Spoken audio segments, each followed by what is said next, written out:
Bugged phones and leaking documents, it's the stuff of a spy novel, but really they're the details of U.S. government spying on its ally Israel for fear that it was waging too much power on Capitol Hill. This is the Senate Intelligence Committee chairwoman, a Democrat, says the situation in Iraq is too precarious to pull back and leave just 3,000 troops there by the end of the year, as President Obama wants to do.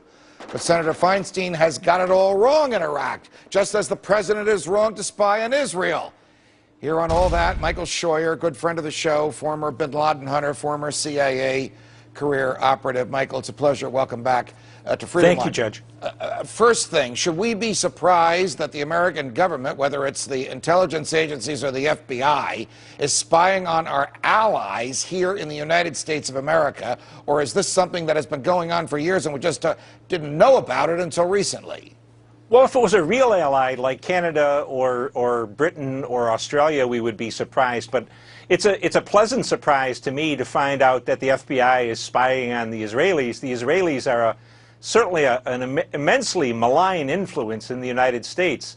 They steal our technology. They suborn government employees to spy for them and transfer documents. And certainly their influence through U.S. citizen groups like AIPAC on the Congress is politically corrupting.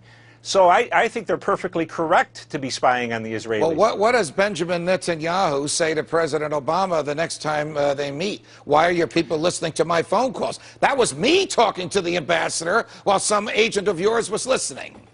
Well, Netanyahu will just tell the president what to do and what not to do. That's what Israeli prime ministers do to U.S. presidents.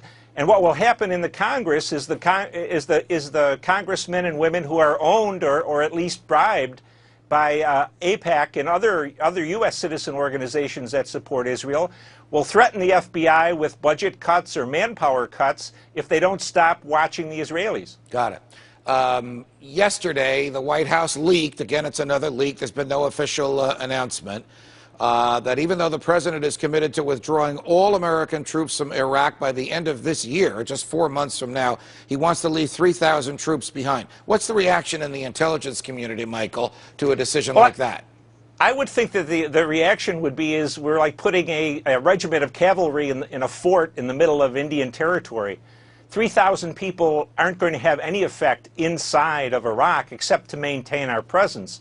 But I think what they're confronting here is the reality of a westward movement, Judge, of mujahideen, if you will, out of South Asia and out of the Persian Gulf through Iraq to the Levant, to Syria, to Lebanon, to Palestine. And that's what they created by getting rid of Saddam.